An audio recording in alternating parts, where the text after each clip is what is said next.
శ్రీ గురుభ్యో నమః. హరి ఓం. నారాయణాయ పరిపూర్ణగుణార్ణవాయ విశ్వోదయ స్థితిలయో నియతిప్రదాయ జ్ఞానప్రదాయ విబుధాసుర సౌఖ్య దుఃఖ సత్కారణాయ వితతాయ నమో నమస్తే. శ్రీ గురుభ్యో నమః. నమస్కారం. నా పేరు రఘునందన్. నేను శ్రీ ఆనంద తీర్థాచార్య మఠద ఉడుపి వారి దగ్గర ఆధ్యాత్మిక విద్యను అభ్యసిస్తున్నాను. శ్రీ గురుభ్యో నమః. భాస్వాన్మే భాసేత్తత్వం చంద్రశ్చల్హాదకృద్భవేత్ మంగళో మంగళం దధ్యాత్ బుధశ్చ బుధతాం దిశేత్ గురుర్మే గురుతాం దధ్యాత్ కవిశ్చ కవితాం దిశేత్ శనిశ్చ శం ప్రాపయతు కేతుః కేతుం జయేర్పయేత్ రాహుర్మే రాహయేత్ రోగాన్ గ్రహాः సంతు కరగ్రహాः నవం నవం మమైశ్వర్యం దిశం త్వేతే నవగ్రహాः శనేః దినమణే సూనోః హ్యనేక గుణసన్మణే అరిష్టం హరమేభీష్టం కురు మా కురు సంకటం హరేః అనుగ్రహార్థాయ శత్రూణాం నిగ్రహాయ చ వాదిరాజ ఇతి ప్రోక్తం గ్రహస్తోత్రం సదా పఠేత్. భాస్వాన్మే భాసేత్ తత్వం. మీరు అనుకున్నట్టుగానే ఈ సంచిక నవగ్రహాల మీద.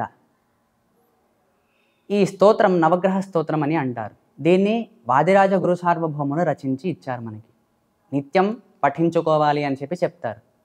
భాస్వాన్మే భాసేత్ తత్వం. భాస్కరుడి వల్ల నిజతత్వం అనేది బయటపడుతుంది, ప్రకాశవంతం అవుతుంది, మనకి ప్రకాశాన్ని కలిగిస్తాడు జ్ఞానంతో. చంద్రశ్చ ఆహ్లాదకృత్ భవేత్. చంద్రుడి వల్ల ఒక రకమైన ప్లెజెంట్నెస్ అనేది మనకి వస్తుంది. మంగళో మంగళం దద్యాత్. మంగళుడు మనకి మంగళాన్ని చేకూరుస్తాడు, అంటే ఆస్పీషియస్నెస్ ఇస్తాడు. బుధశ్చ బుధతాం దిశేత్. బుధుడి వల్ల మనకి జ్ఞానానికి బుధుడు నించున్నాడు కాబట్టి. గురుర్మే గురుతాం దధ్యాత్. గురువు మనకి గ్రేట్నెస్, గొప్పతనాన్ని కలిగిస్తాడు. కవిశ్చ కవితాం దిశేత్. కవి అంటే ఇక్కడ శుక్రుడు మనకి మంచి వాక్కునిస్తాడు. మనలో గొప్పతనం వచ్చి సత్యాన్ని తెలుసుకొని మనకి ఆహ్లాదకరంగా కలిగిస్తే ఇవన్నీ ఉంటే సరిపోదు, వాక్కు కూడా బాగుండాలి. అంటే ఇంకొకరితో మాట్లాడినప్పుడు వాళ్ళకి ఇతను బాగా మాట్లాడుతున్నాడు అనేటువంటి భావన కలిగించాలంటే శుక్రుడి అనుగ్రహం కావాలి. శనిశ్చ శం ప్రాపయతు. శని వల్ల సుఖం కలుగుతుంది. శని మనకి సుఖాన్ని కలిగిస్తాడు. శం అంటే సుఖము అని. శం ప్రాపయతు. కేతుః కేతుం జయేర్పయేత్. కేతువు మనకి విజయాన్ని కలిగిస్తాడు. మన విజయ పతాకాన్ని అందరికీ తెలిసేలా చేస్తాడు కేతు. రాహుర్మే రాహయేద్ రోగాన్. అన్నీ వచ్చాయి, ఒక చోట జ్ఞానం వచ్చింది, మనశ్శాంతి చంద్రుడి వల్ల, ఇలా ఒక్కొక్కరి వల్ల ఒకటి వస్తుంది. కానీ రోగాలు కూడా రాకుండా ఉండాలి కదా మనకి. దానికి రాహు మనకి రోగాలు రాకుండా చూసుకుంటాడు. రాహుర్మే రాహయేద్ రోగాన్ గ్రహాः సంతు కరగ్రహాः. ఈ అన్ని గ్రహాలు కలిసి నన్ను చేయి పట్టుకోవాలి. పట్టుకొని ఏంటి? నవం నవం మమైశ్వర్యం. నాకు నవవిధాల ఐశ్వర్యాన్ని కలిగించండి అని గ్రహాల్ని కోరుకుంటూ శనే దినమణే సూనోహో. ఓ శని. ఇప్పుడు శనికి ఒక స్పెషల్ అతనికి ప్రార్థన. శనేః దినమణే సూనోహో. దినమణి అని పిలువబడే సూర్యుడి కొడుకు శని. ఆ శనికి మనము శనిని చాలా నెగిటివ్ సెన్స్లో చూస్తాం మనం. కానీ ఇక్కడ అంటారు అతనిలో చాలా అద్భుతమైన గుణాలు, మంచి గుణాలు చాలా ఉన్నాయి శనిలో. అటువంటి శని మనకేం చేయాలి? అరిష్టం హరమే భీష్టం. అరిష్టం హర. నాకు అరిష్టాన్ని దూరం చేయి. అభీష్టం కురు. నాకు అభీష్టాలని కలిగించు. అలాగే కలిగిస్తూ మా కురు సంకటం. నాకు సంకటాలని కలిగించొద్దు అని శనిని వేడుకుంటున్నాం. తర్వాత హరేహే అనుగ్రహార్థాయ శత్రూణాం నిగ్రహాయ చ. ఈ నవగ్రహాలను ఇలా ప్రార్థించి దానివల్ల ఫలితం ఏంటి? దేనికని ప్రార్థించాలి వాళ్ళని అంటే దానికి అంటారు హరేహే అనుగ్రహార్థాయ. హరి యొక్క అనుగ్రహం పొందడానికని చెప్పి నేను మిమ్మల్ని ప్రార్థిస్తాను. శత్రువునాం నిగ్రహాయ చ. నాకు శత్రువులు నుండి నాకు జయాన్ని కలిగించు, వాళ్ళని నిగ్రహించు, శత్రువులని నిగ్రహించు అని. శత్రువులు అంటే ఎవరు? అంతఃశత్రువులు, బాహ్య శత్రువులు. బయట నుండి మనకు ఎవరైనా శత్రువులు ఉంటే వాళ్ళని నిగ్రహించు, అలాగే నా లోపల ఉండే శత్రువులని కూడా నిగ్రహించు అని నవగ్రహాల్ని వేడుకో. హరేహ అనుగ్రహార్థ శత్రువునాం నిగ్రహాయ చ. ఇది వాదిరాజులు చేసినటువంటి స్తోత్రము. వాదిరాజ ఇతి ప్రోక్తం గ్రహస్తోత్రం సదా పఠేత్. ఇంతకీ ఈ నవగ్రహాల్ని పఠించడం వల్ల మనకేమవుతుంది? హరి అనుగ్రహం కలగాలి కాబట్టి మనం ఈ నవగ్రహాల్ని ఆరాధన చెయ్యాలి అని చెప్పి వాదిరాజులు చెప్తున్నారు మనకి. హరేహే అనుగ్రహార్థాయ అని చెప్పారు శ్లోకంలో. హరి అనుగ్రహం కోసం ఎందుకు నవగ్రహాలని పూజ చేయాలి లేదా ఉపాసన చేయాలి? ఈ రెండింటి మధ్య ఉన్న లింక్ ఏంటి అని అంటే దానికి మనకి భగవద్గీత నుండి కృష్ణుడు కొన్ని మాటలు చెప్పారు. మయా సర్వమిదం ప్రోత్రం సూత్రే మణిగణా ఇవ. మయా సర్వమిదం ప్రోతం సూత్రే మణిగణా ఇవ.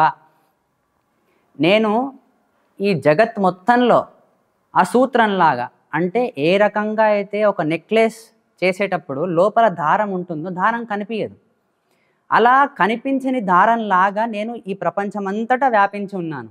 కనిపించేది ఏంటి? మణులు మాత్రమే కనిపిస్తాయి. దీని నుండి మనకు అర్థమయ్యేది ఏంటి అని అంటే కృష్ణుడు ఏం చెప్తున్నారు మనకి అని అంటే నేను అన్ని చోట్ల వ్యాపించి ఉన్నాను. మత్త పరతరం నాణ్యత్ కించిత్ అస్తి ధనంజయ అని కృష్ణుడు భగవద్గీతలో చెప్తున్నాడు. నన్ను మీరి ఇంకోటి ఏది లేదు. మత్త పరతరం నాణ్యత్, పర పరతమ పరతర, positive super comparative superlative degrees లాగా పర పరతర పరతమ. ఇక్కడ కృష్ణుడు చెప్పేది పరతమ అంటే నన్ను మీరి నాకన్నా గొప్పవాళ్ళు ఇంకెవరు లేరు. అందుకని ఆ శ్లోకంలో చెప్పేది ఏంటంటే హరేహే అనుగ్రహార్థాయ, అతన్ని తెలుసుకోవాలి అని అంటే ఈ నవగ్రహాల అనుగ్రహం కావాలి అని నవగ్రహాలని స్తుతిస్తున్నారు. అయితే మయాధ్యక్షేణ ప్రకృతి సూయతే స చరాచరం. మయా అధ్యక్షేణ, నా అధ్యక్షంలో ప్రకృతి. ప్రకృతి అంటే లక్ష్మీదేవికి ఇంకొక పేరు ప్రకృతి అని.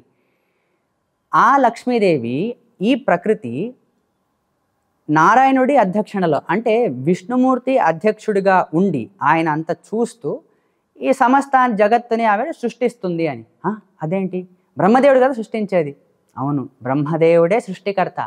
బ్రహ్మ లోపల ఉండి సృష్టిని నడిపించేది లక్ష్మి. లక్ష్మిని అధ్యక్ష స్థానంలో ఉండి చూస్తున్నది విష్ణు.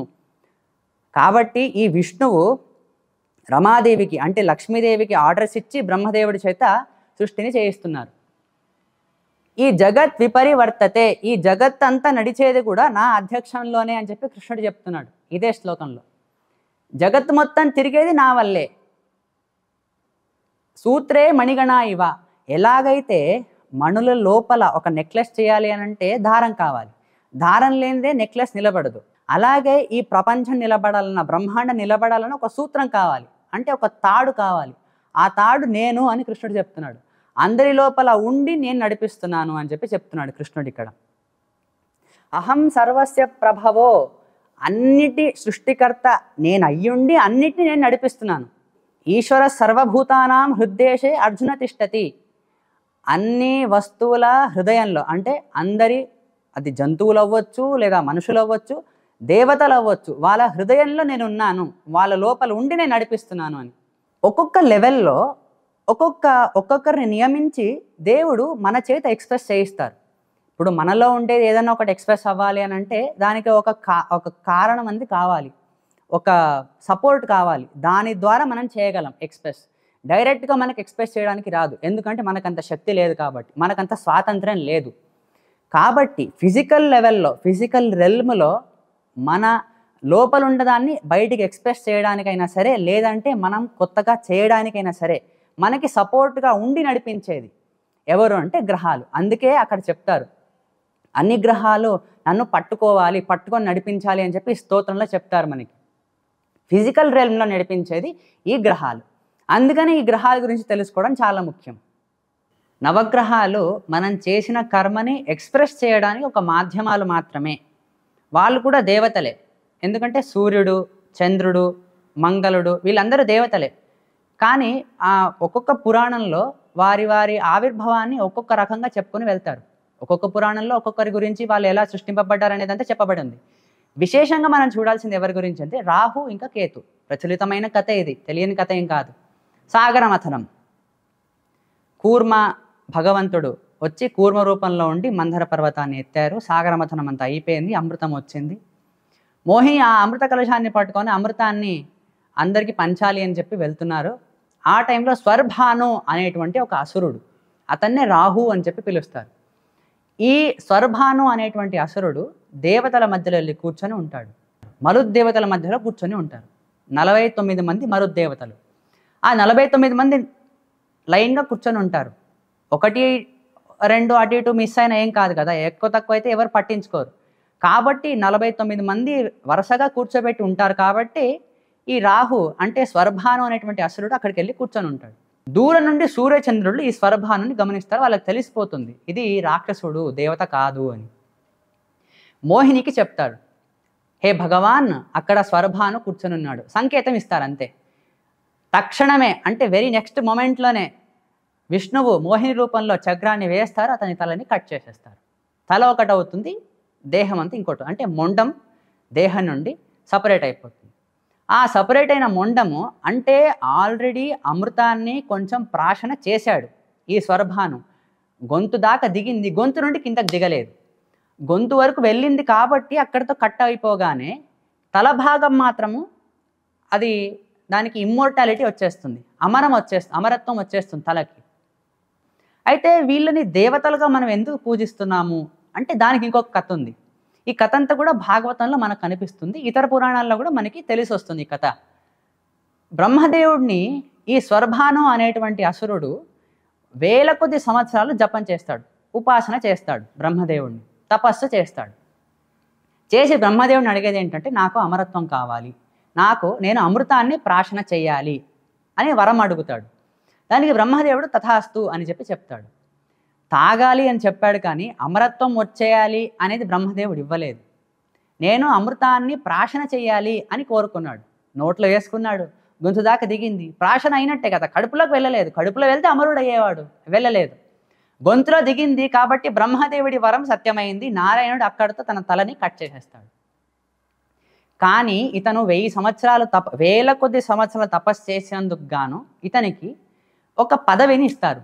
ఇతన్ని గ్రహ చేయాలి అని చెప్తారు. అతన్ని గ్రహస్థానంలో పెడతారు.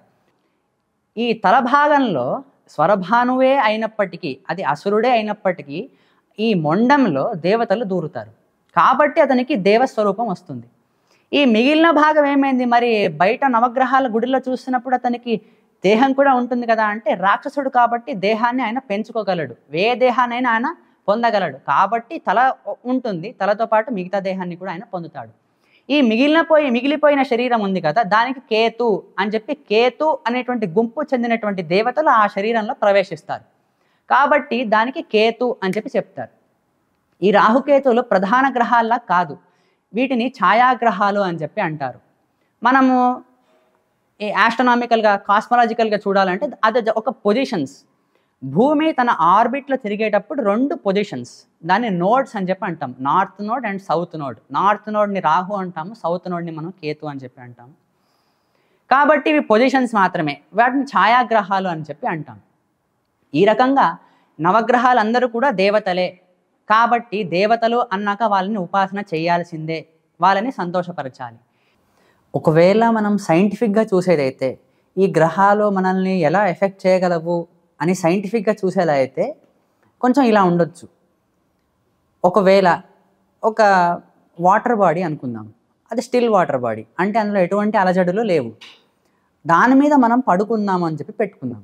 అప్పుడు ఏముంటుంది? పక్కల అలలేవి లేవు కాబట్టి శాంతంగా ఉంటుంది. పక్క నుండి ఒక స్ట్రీమర్ వెళ్ళింది అని పెట్టుకుందాం, అప్పుడు ఏమవుతుంది? అలలు సృష్టింపబడతాయి. అలా ఆ స్ట్రీమర్ నుండి వెళ్ళబడినటువంటి ఈ అలలు, ఈ వేవ్స్ మనం పడుకున్నాం కదా, మనకి తగిలినప్పుడు మనం దాని ఎఫెక్ట్లో ఉంటాం. అంటే మనం పైకి కిందికి కదులుతాం. అదేలాగా కాస్మాస్లో కూడా, అంటే అవుటర్ స్పేస్లో కూడా, అవుటర్ స్పేస్ అనే కాదు మొత్తం యూనివర్స్లో ఒక రకంగా ప్రతి బాడీ, కదిలే ప్రతి బాడీ కూడా కొన్ని వేవ్స్ని క్రియేట్ చేస్తుంది. దాన్ని మనం గ్రావిటేషనల్ వేవ్స్ అని చెప్తాం ఫిజిక్స్లో.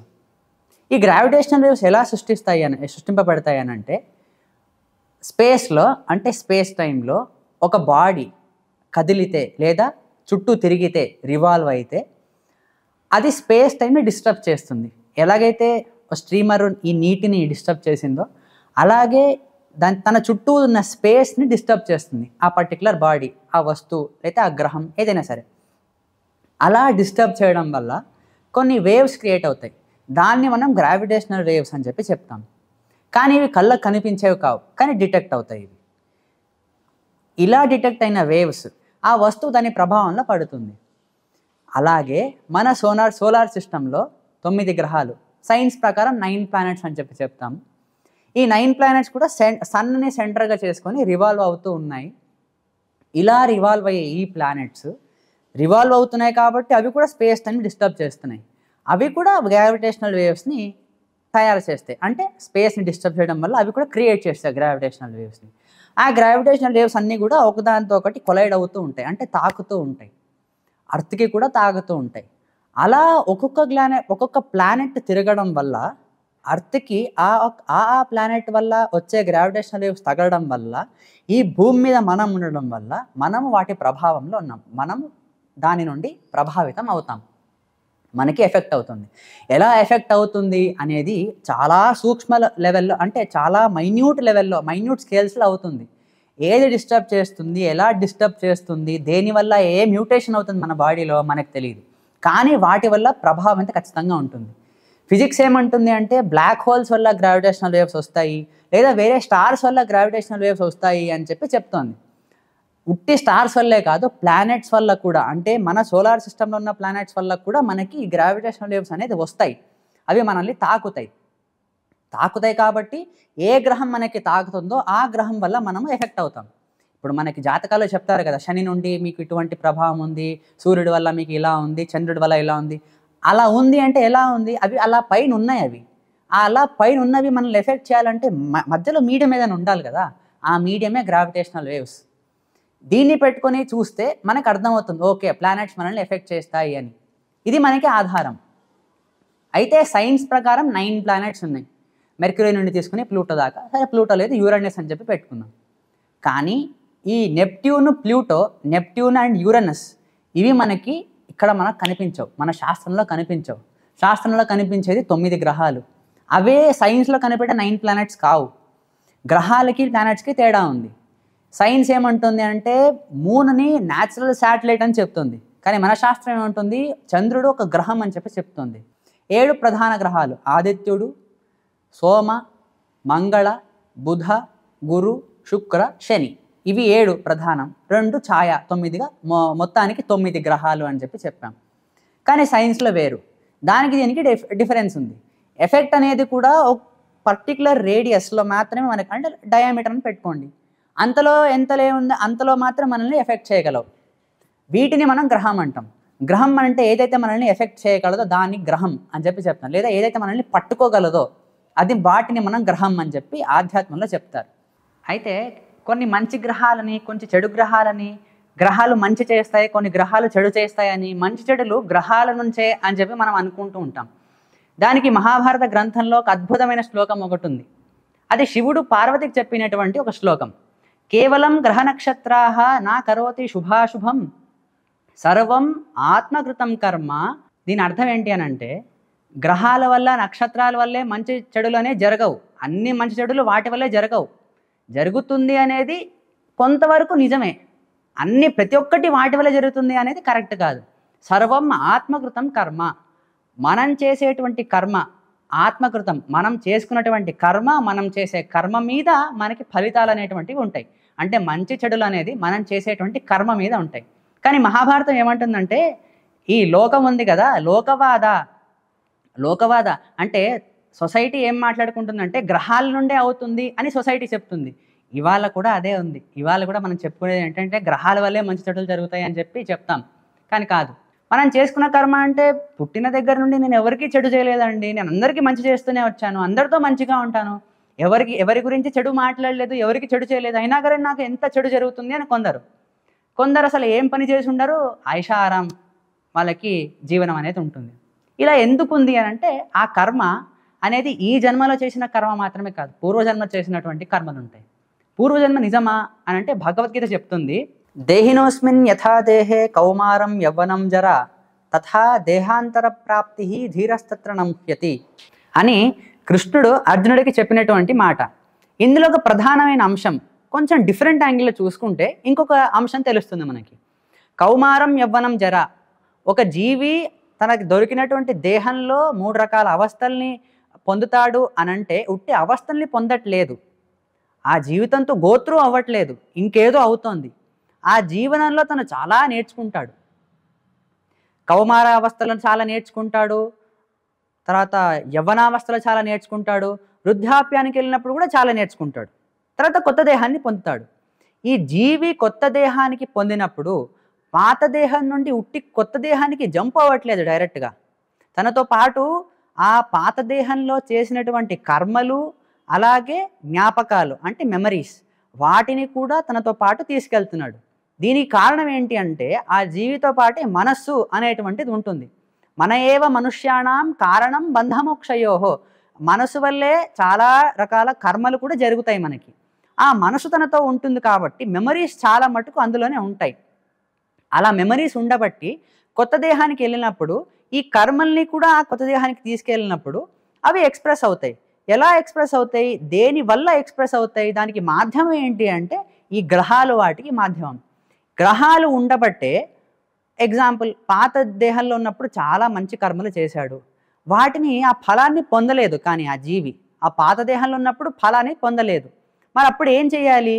దేవుడు ఏం చేశాడంటే కొత్త దేహం వచ్చినప్పటికీ కూడా పాత దేహంలో చేసినటువంటి కర్మలు ఏవైతే ఉంటాయో వాటిని మెచ్యూర్ చేయిస్తాడు. అంటే ఆ కర్మ ఫలాలని అనుభవించేలా చేస్తాడు. దేనివల్ల? ఈ గ్రహాల వల్ల. కాబట్టి కొత్త దేహానికి వెళ్ళినప్పుడు ఈ కర్మలు ఇంకా మెచ్యూర్ అవ్వలేదు కాబట్టి ఈ గ్రహాల ఇన్ఫ్లుయెన్స్ వల్ల అవి అప్పుడు మెచ్యూర్ అవుతాయి. సింపుల్గా అర్థం చేసుకోవాలి అంటే ఒక యూఎస్బి కేబుల్ ఉంటుంది, మనం ఫోన్కి పెడతాం. ఫోన్కి పెడితే మనం అడిగితే ఛార్జ్ చేస్తుంది, ఫైల్ ట్రాన్స్ఫర్ చేస్తుంది, లేదా రకరకాల ఆపరేషన్స్ అన్నీ కూడా చేస్తుంది. అది ఎలా సాధ్యం? మనం అడిగితే మాత్రమే చేస్తుంది.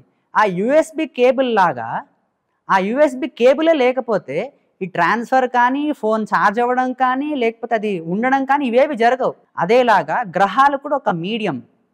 దేనికి మీడియం అంటే ఎక్స్ప్రెస్ చేయించడానికి, మనలో ఉన్నదాన్ని బయట పెట్టడానికి అదొక మీడియం.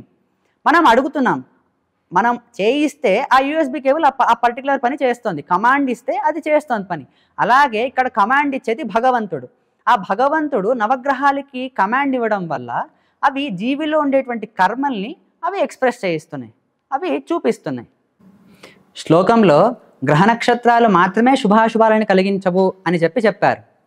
గ్రహాలు స్వాతంత్రంగా ఎలా శుభాశుభాలను కలిగించవు అనేవి చూసాం. నక్షత్రాలు కూడా అలాగే గ్రహాల్లాగానే స్వతంత్రంగా కలిగించలేవు. నక్షత్రాలంటే మనం అనుకునేలాగా ఆకాశంలో కనిపించేటువంటి నక్షత్రాలు అని అర్థం కాదు. స్టార్స్ అనేవైతే చెప్పుకుంటామో చైతన్యం చూపించే ఆకాశంలో అవి కావు. నక్షత్రము అంటే శాస్త్రపరంగా అది ఒక ప్రాంతము, ఆకాశంలో ఉండేటువంటి ప్రాంతము. ఏ ప్రాంతము అంటే చంద్రుడు భూమి చుట్టూ తిరుగుతాడు కదా, ఆ చంద్రుడి తిరిగేటువంటి ప్రాంతాన్ని నక్షత్ర ప్రాంతము అని అంటాం. అది చంద్రుడు భూమి చుట్టూత 27 రోజులు కావాలి ఒక రెవల్యూషన్ని కంప్లీట్ చేయడానికి. 27 రోజులు కావాలి కాబట్టి ఒక రోజు చంద్రుడు భూమి చుట్టూత 13.2 degrees కదులుతాడు. కాబట్టి ఈ తన రీజియన్ని 27 పార్ట్స్గా డివైడ్ చేస్తారు. ఒక రెవల్యూషన్ అంటే 360 degrees. 360 degreesని 27 పార్ట్స్ చేస్తే మనకు దొరికేది 13.2 degrees. ఇక్కడ మనకి 27 డివిజన్స్ ఉన్నాయి కాబట్టి వాటిని 27 రీజియన్స్గా డివైడ్ చేసుకుంటాం. ఒక్కొక్క రీజియన్ని మనం నక్షత్రం అని చెప్పుకుంటాం. ఈ ఒక్కొక్క రీజియన్కి ఒక్కొక్కరు అక్కడ రూల్ చేస్తూ ఉంటారు, అధిపతులు అంటాం. వాటిని నక్షత్రాలు అని పిలుస్తాం. అశ్విని, రోహిణి ఎలా అయితే పేర్లు ఉన్నాయో వీళ్ళందరూ కూడా చంద్రుడి భార్యలు. వీళ్ళే అక్కడ రూల్ చేసేది. వీళ్ళ అందరూ కూడా మళ్ళీ విష్ణు కంట్రోల్లోనే ఉన్నారు. విష్ణు కంట్రోల్లోనే గ్రహాలైనా నక్షత్రాలైనా మనకి శుభాశుభ ఫలితాలను కలిగిస్తాయి. అయితే ఈ విష్ణువు ఎలా కంట్రోల్ చేస్తున్నారు అనంటే వేదమంత్రం ఒకటి ఉంది. అంతర్బహిష్ట తత్సర్వం వ్యాప్త నారాయణ స్థిత. నారాయణుడు లోపల ఉన్నాడు, బయట ఉన్నాడు.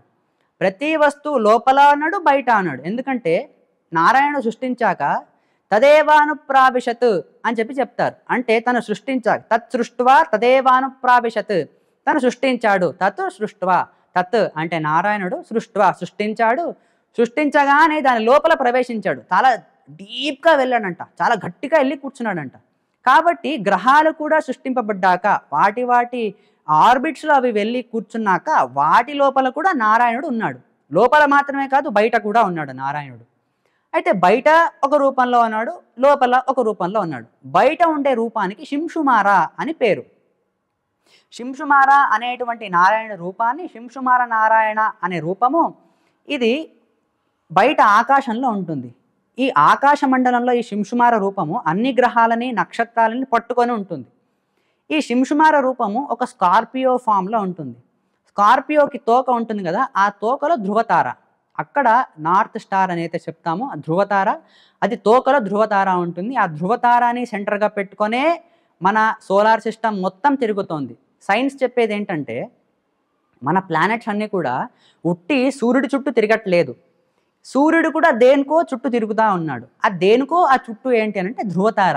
ధృవతార చుట్టూతా మన సోలార్ సిస్టమ్ మొత్తం తిరుగుతోంది. సో ఇదే ఫార్మాట్లో ధృవతారానితో పాటు శింషుమారుడు తిరుగుతూ ఈ మొత్తం మన కాస్మోస్ని తిప్పుతూ ఉన్నాడు ఆయన.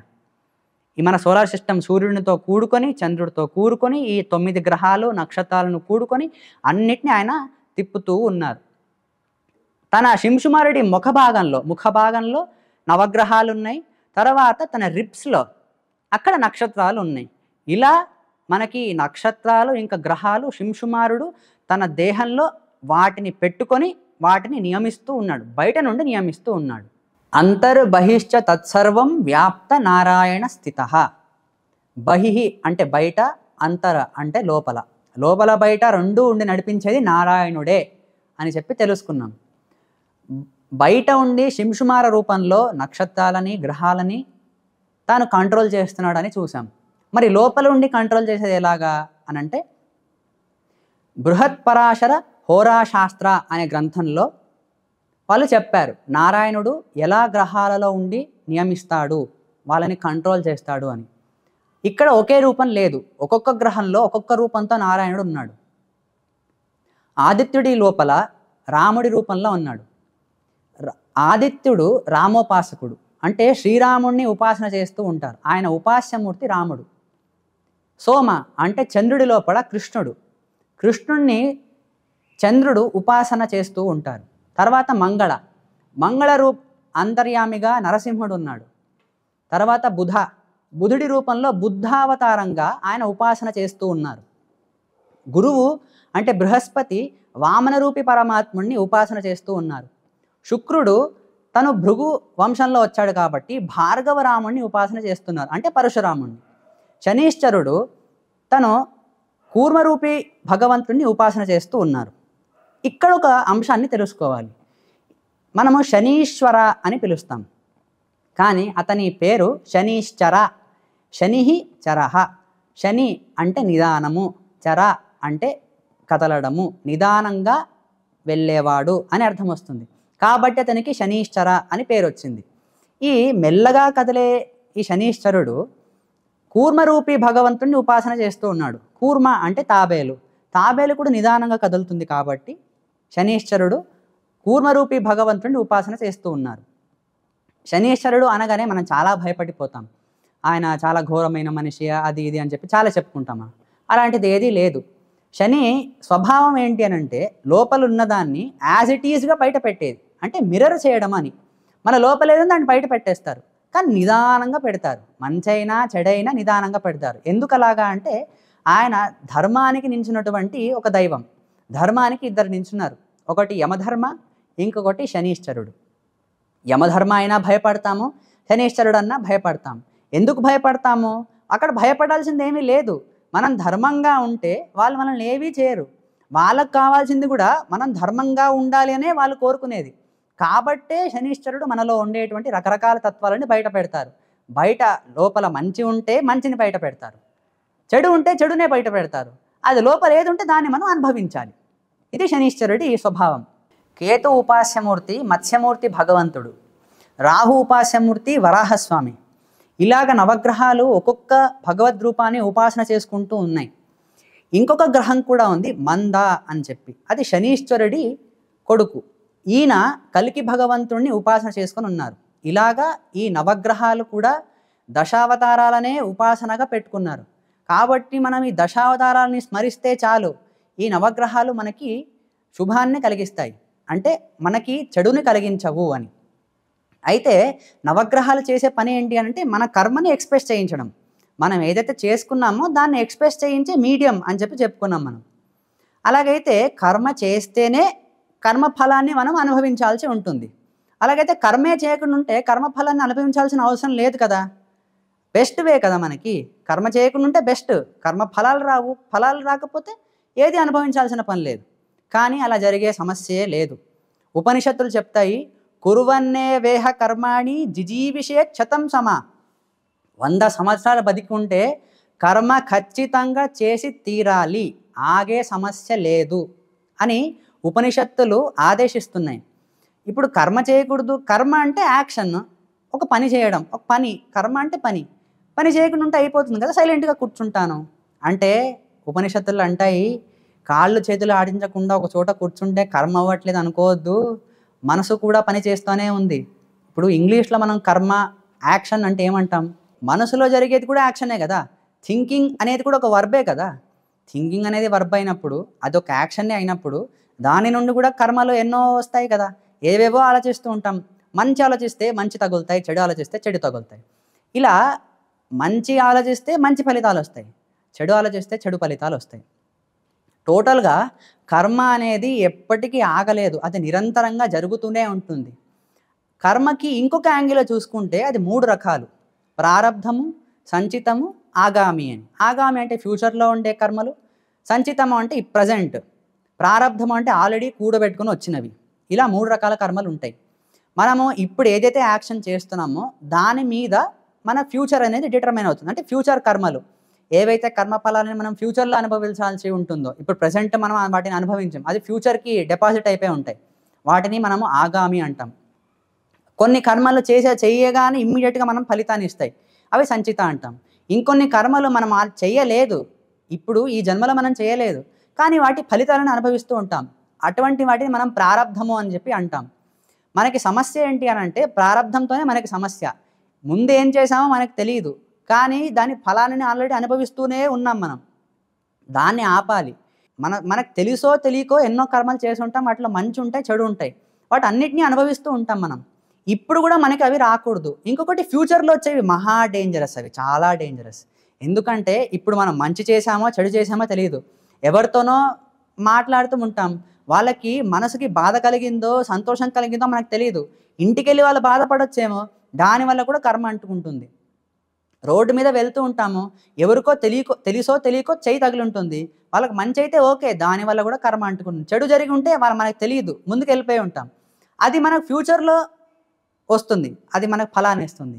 ఇవన్నీ కాబట్టి సంచితమైన, ఆగామైన, ప్రారంధమైన 3 డేంజరే మనకి ఏంటి అంటే మన మైండ్ సెట్ ఎలా అంటే మంచి, మన హ్యాపీ లైఫ్ లీడ్ చేస్తున్నామంటే పర్లేదు, అంత బాగానే సాగుతుంది అనుకుంటాం. కానీ ఎక్కడైతే మనకి ఫ్రిక్షన్ వస్తుందో, బాధలు వస్తాయో, అక్కడ మనకి చాలా ఆలోచించేస్తాం, ఎందుకు జరిగింది, ఏం జరిగింది, ఎందుకు ఈ కర్మ నాకు అని చెప్పి చాలా రకాలుగా అనుకుంటాం. ఇవన్నీ అవ్వకూడదు, అసలు కర్మనే ఉండకూడదు అని అనుకుంటే దానికి ఒక మార్గం ఉంది. ఆ మార్గంలో వెళ్తే మనకి సంచిత ఇంకా ఆగామి ఇవి మనకి దొరకవు.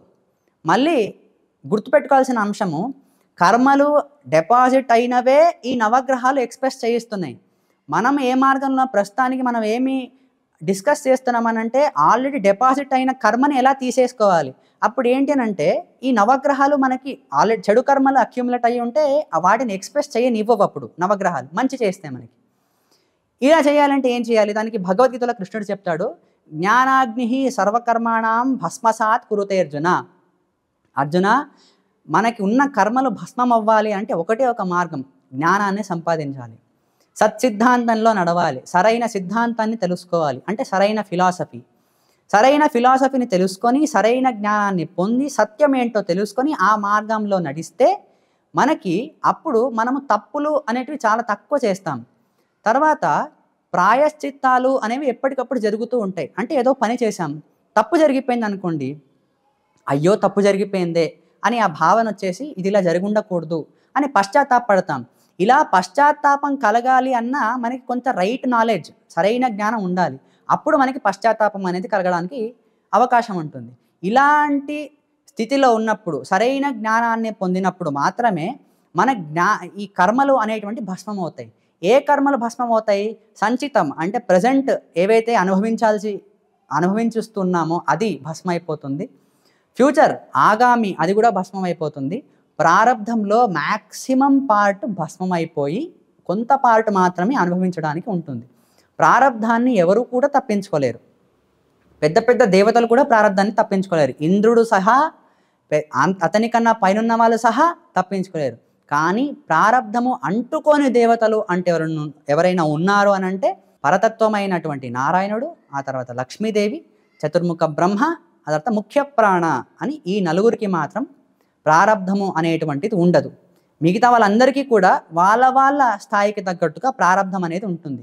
ఇంకా మన స్థితికి వస్తారా, మనకి ప్రారబ్ధం అనేది ఉంది అంటే ఖచ్చితంగా మనం అనుభవించి తీరాలి. మనకి పూర్వజన్మలో ఒక కర్మని చేశాము, దానివల్ల ఈ జన్మలో యాక్సిడెంట్ అవ్వాల్సి ఉంది. మనకి యాక్సిడెంట్ అనేటువంటి కర్మని మనం అనుభవించాలి, ఆ ఫలాన్ని. ఆ యాక్సిడెంట్ వల్ల మనకి కాలు విరిగిపోవాలి అనే ప్రసంగం. కానీ సత్సిద్ధాంతంలో ఉండి సరైన జ్ఞానాన్ని పొందుతూ ఉంటే యాక్సిడెంట్ అవ్వాల్సిన చోట, కాళ్ళు విరగాల్సిన చోట ఒక స్క్రాచ్ అయ్యి వదిలేస్తుంది. ఖచ్చితంగా అనుభవించాం కదా, ఆ సీన్ అనేది జరిగింది, సీన్ అనేది జరుగుతుంది, కానీ దాని ఎఫెక్ట్ ఏదైతే ఉందో అది తగ్గిపోతుంది. ఇలా జ్ఞానం, సరైన జ్ఞానాన్ని పొందడం ద్వారా కర్మము భస్మమవుతుంది. ఎలా భస్మమవుతుంది అంటే, ఒక సమిద్ధు అంటే ఒక ఎండిపోయిన ఒక కొమ్మని తీసుకొని దాన్ని మనం హోమంలో వేస్తే అది ఎలా భగభగా మండిపోయి భస్మం అయిపోతుందో, అలా సరైన జ్ఞానము మన కర్మలని భస్మం చేస్తుంది అని కృష్ణుడు అర్జునుడికి భగవద్గీతలో చెప్తున్నాడు. లింగ పురాణంలో గ్రహాల మరియు కర్మల గురించి లింక్ చేస్తూ ఒక అద్భుతమైన శ్లోకం ఉంది. వ్యపోహంతు భయం ఘోరం గ్రహపీడాం శివార్చకాహ అనేటువంటి అద్భుతమైన శ్లోకం. అంటే దీని అర్థము, శివార్చకులు అని ఎవరైతే ఉన్నారో వాళ్ళకి గ్రహాల వల్లే కలిగేటువంటి భయాలు కానీ, ఘోరమైన పీడలు కానీ అవన్నీ తొలగిపోతాయి అని అర్థం. శివార్చకులు అంటే శివుడిని ఉపాసన చేసే వాళ్ళు అవ్వచ్చు, శివుడిని పూజించే వాళ్ళైనా అవ్వచ్చు. ఎవరైతే శివార్చకులు ఉన్నారో వాళ్ళకి గ్రహాలు ఎటువంటి హానిని కలిగించవు, వాటి వల్ల ఎటువంటి ప్రభావం చూపించవు అనేది ఉంది. ఇక్కడ ప్రభావము అంటే దుష్పరిణామాలు అని తీసుకోవాలి. అయితే ఇక్కడ శివార్చకులు అంటే పార్వతీపతి అయిన శివుడు మాత్రమే రాడు. ఎందుకంటే శివ అనే పదానికి అర్థం ఏంటి అని అంటే మంగళం చేసేవాడు అని, అంతే. మంగళం కలిగించేవాడు అని. మంగళం కలిగించేవాడు శివుడు కూడా మనకి మంగళాన్ని కలిగిస్తాడు. శివుడు కాకుండా ఈ శివ అనే పదానికి ముఖ్య ప్రాణ అనేటువంటి అర్థం కూడా ఉంది. అంటే ముఖ్య ప్రాణ అనేటువంటి వాయువుకి కూడా శివ అని పిలుస్తారు. ఈ వాయువు అంటే ఇంకెవరో కాదు, సాక్షాత్తుగా ఆంజనేయ స్వామి. ఈ ఆంజనేయ స్వామియే ముఖ్య ప్రాణ అని పిలువబడతారు, ఆయనకి శివ అని పేరు. కాబట్టి శివార్చకాహ అని అంటే ఆంజనేయ స్వామిని ఎవరైతే నమ్ముతారో, ఆంజనేయ స్వామిని ఎవరైతే పూజిస్తారో, లేదా ముఖ్య ప్రాణుడిని ఎవరైతే ఉపాసన చేస్తారో వాళ్ళకి గ్రహాల నుండి భయము కానీ, ఘోరమైన పీడలు కానీ ఉండవు అని రెండవ అర్థం. ఇక మూడవ అర్థం ఒకటి ఉంది. శివ అనే పదానికి ఇంకొక అర్థం ఏంటంటే విష్ణువు అని కూడా వస్తుంది. ఎందుకు అంటే విష్ణు సహస్రనామంలో సర్వః శర్వః శివః స్థాణుః, సర్వశర్వ శివస్థాణుః భూతాధిర్నిధిరవ్యయః శివః అనే పదం ఉంది. అంటే శివ అనేటువంటి పదాన్ని విష్ణువుకి కూడా వాడతారు, ఎందుకంటే విష్ణువు కూడా మంగళాన్ని కలిగిస్తారు. అయితే ఈ శివ అనే పదము అల్టిమేట్ మీనింగ్లో అన్వయించేది విష్ణువుకి. కాబట్టి ఇక్కడ శివార్చకాహ అని అంటే ఎవరైతే విష్ణు అర్చకులు అని ఉన్నారో, విష్ణువుని ఎవరైతే ఉపాసన చేస్తారో, విష్ణువుని ఎవరైతే పూజిస్తారో వాళ్ళకి గ్రహాల వల్ల భయము కానీ, వాటి వల్ల పీడని కానీ రాదు అనేది మనం తెలుసుకోవచ్చు. ఇది లింగ పురాణం చెప్తోంది. అయితే ఇక్కడ విష్ణు అనే ఈ విష్ణు అనే దానికి ఎందుకు హయ్యెస్ట్ మీనింగ్ పెట్టుకోవాలి అని అంటే వేదాలకి 3 లెవెల్స్లో అర్థం చెప్పొచ్చు. శివం అనే పదము వేదాల్లో వస్తుంది కాబట్టి దానికి 3 రకరకాలుగా అర్థం చెప్పుకోవచ్చు. ఈ శివం అనే పదానికి నరసింహుడు అని కూడా చెప్పుకోవచ్చు, ఎందుకంటే నరసింహుడు కూడా మంగళాన్ని కలిగిస్తాడు. అలాగా అల్టిమేట్గా అన్వయించేది విష్ణువులోనే అన్ని లీనమవుతాయి. ప్రతి శబ్దం యొక్క అర్థం కూడా విష్ణువులో లీనమవుతుంది. మనకి స్పిరిచువాలిటీ అంటే ఈ మధ్య నాకు చాలా ఇంట్రెస్ట్ కదా. స్పిరిచువాలిటీ అంటే ఏంటంటే going in to the spirit, going deep down, dwelling deep down అని చెప్పి చాలా రకాలుగా మనం చెప్పుకుంటాం. కానీ దాన్ని ట్రాన్స్లేషన్ చూసుకుంటే సంస్కృతంలో మనం అధ్యాత్మము అని చెప్పి అంటాం. ఆత్మ అంటే ఆత్మ లెవెల్లో వెళ్ళి చూడడం. దీన్ని ఇంగ్లీష్ ట్రాన్స్లేషన్లో స్పిరిచువాలిటీ అని చెప్పి చెప్పుకుంటాం. అయితే ఈ నవగ్రహాలకి అధ్యాత్మానికి లింక్ ఏంటి అని అంటే, బయట మనకి పంచభూతాలు కనిపిస్తాయి, కనిపించే పంచభూతాలని మన లోపల కూడా అవే తత్వాలుగా ఉన్నాయని చెప్పి మనం ఒప్పుకుంటాం.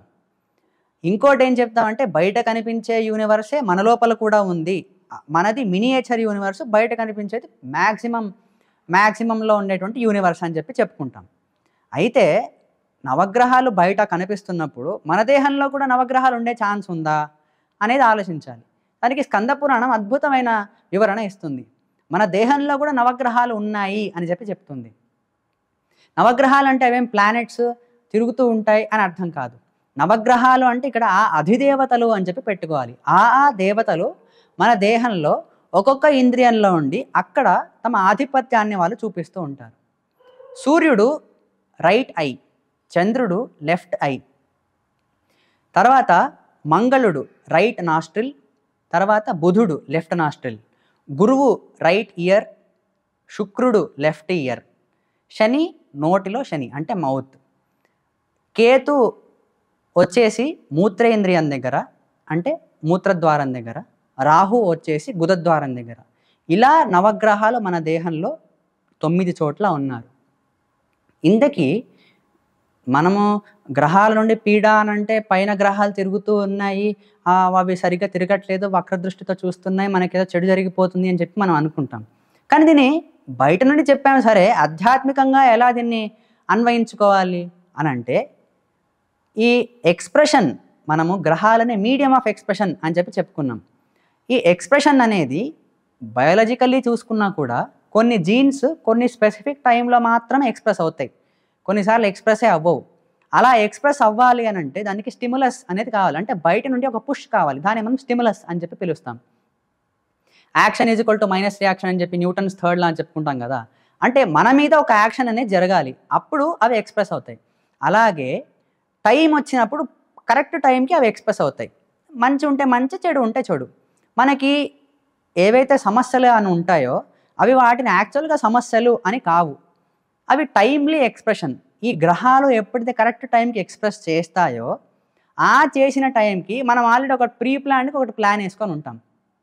మనం వేసుకున్న ప్లాన్కి విరుద్ధంగా ఏదో ఒక కర్మ జరుగుతోంది, అంటే ఏదో ఒక యాక్షన్ జరుగుతోంది, అది మనం డిజైర్డ్ వేలో లేదు, దాన్ని మనం ఇక్కడ పీడ అని చెప్పుకోవచ్చు. ఇందాక శ్లోకంలో గ్రహపీడ అని అనుకున్నాం కదా, దానికి ఇదొక అర్థం మనం తీసుకోవచ్చు.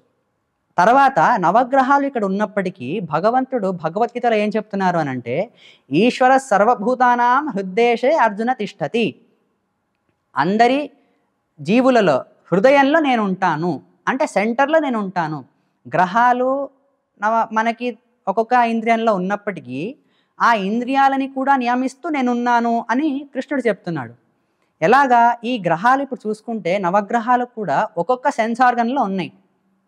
సెన్స్ ఆర్గన్స్ అన్నీ దేన్ని ఏవి కంట్రోల్ సెన్స్ ఆర్గన్ కంట్రోల్ చేసేది ఏది? మనస్సు. అంటే ఆ సెన్స్ ఆర్గన్ని మనం కంట్రోల్ చేసుకోవాలి అనుకుంటే మనసుని కంట్రోల్ చేసుకుంటే చాలు. ఇంద్రియాణి హయాన్ ఆహుహు ఇంద్రియేభ్య పరం మనః అని ఉపనిషత్తులో వస్తుంది. ఇదే మాట భగవద్గీతలో కూడా మనకు కనిపిస్తుంది. ఇంద్రియాణి హయాన్ ఆహుహు, ఇయర్ గుర్రాల్లాగా, ఈ ఇంద్రియాలన్నీ కూడా గుర్రాల్లాగా. ఇంద్రియేభ్య పరం మనః, ఈ గుర్రాలని కంట్రోల్ చేసేది ఇంకొకటి ఉంది, తాడు. ఆ తాడునే మనం మనస్సు అని పిలిచేది. అంటే మన ఇంద్రియాలని కంట్రోల్ చేయాలి అంటే మనస్సుని కంట్రోల్ చేయాలి.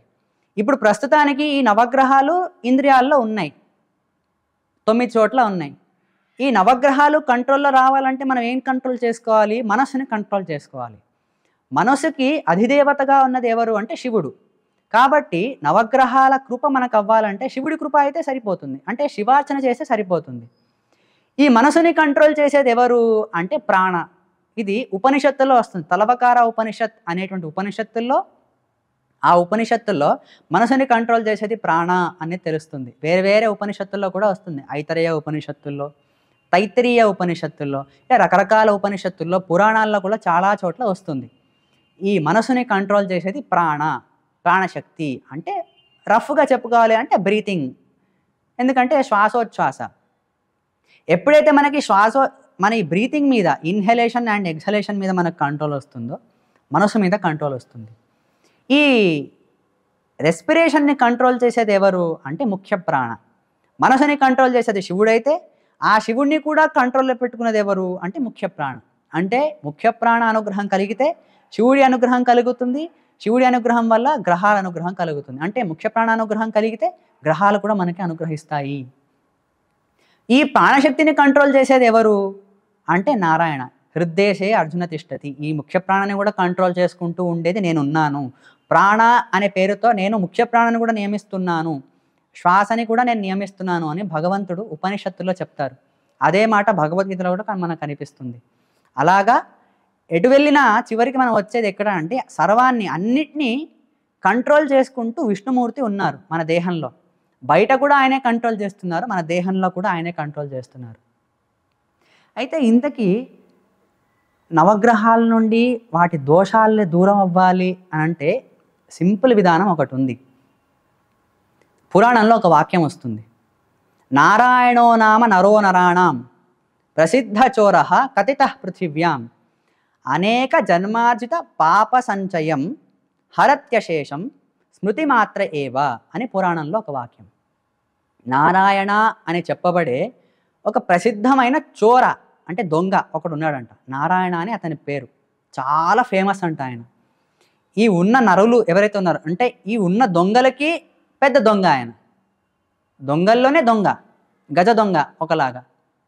ఆ పెద్ద దొంగని ఒక్కసారి స్మరిస్తే చాలు, భక్తిపూర్వకంగా స్మరిస్తే అనేక జన్మార్జిత పాప సంచయం, మనం ఏదైతే పాపాలను కూడిపెట్టుకొని వచ్చామో కర్మలని అవన్నిటిని దొంగలించుకొని వెళ్ళిపోతాడంట ఆయన.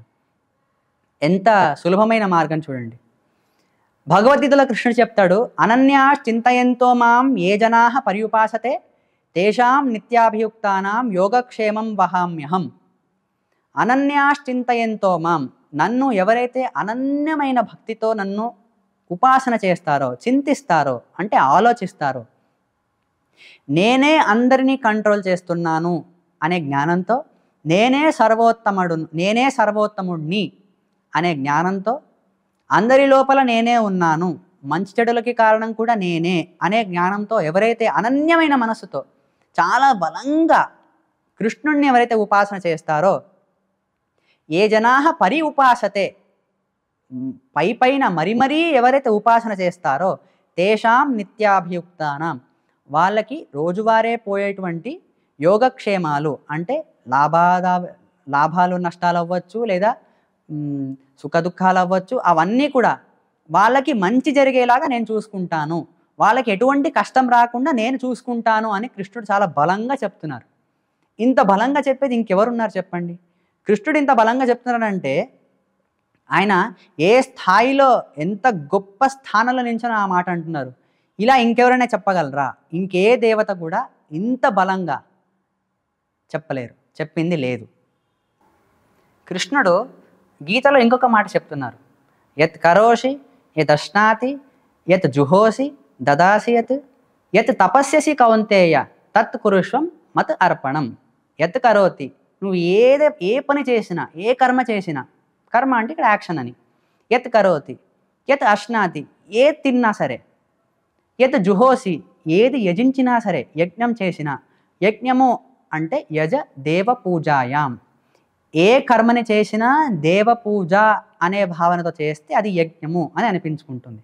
అది తినడం అవ్వచ్చు, మన పనికి వెళ్ళడం అవ్వచ్చు, పని చేయడం అవ్వచ్చు, ఏదైనా అవ్వచ్చు, ప్రతిదీ దేవ పూజ, ఇది దేవుడికి పూజ లాంటిది అనే భావనతో చేస్తే అది యజ్ఞం అవుతుంది.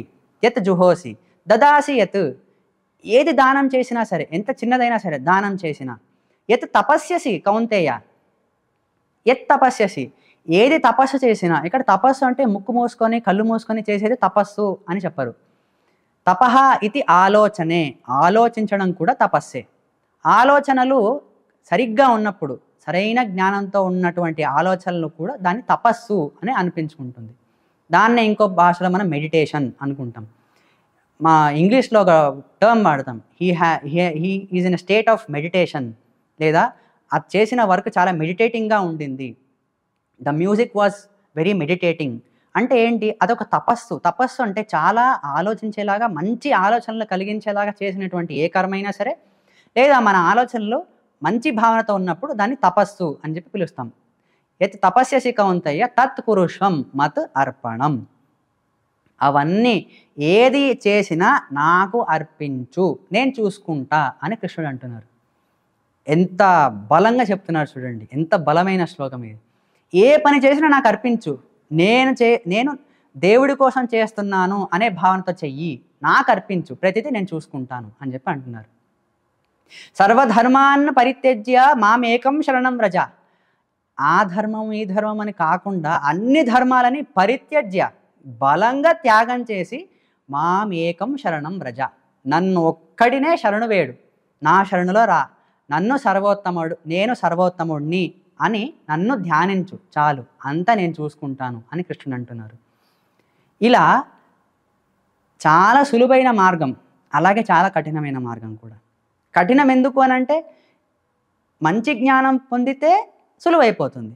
ఆ మంచి జ్ఞానం పొందడం వరకే ప్రతిదీ కఠినం. కఠినం ఏది కాదు, అంతా మన భావనలోనే ఉంది. కాబట్టి ఈ నవగ్రహాల ఉపాసన అయినా లేదా అన్య దేవతల ఉపాసన ఏదైనప్పటికీ విష్ణువు అంతర్యామిగా ఉన్నారు అనే భావనతో చేస్తే విష్ణువు ప్రతిదీ మనకి క్లియర్ చేసి మంచిని కలిగిస్తారు అనేది దీని నుండి మనకు తెలిసి వస్తుంది. ఈ జరిగిన సంభాషణ ద్వారా విష్ణువు ప్రీతి పొందాలి అని చెప్పి యః సర్వగుణ సంపూర్ణ సర్వదోష వివర్జిత ప్రియతాం ప్రీతయేవాలం విష్ణుర్మే పరమ సుహృత్. శ్రీకృష్ణార్పణమస్తు.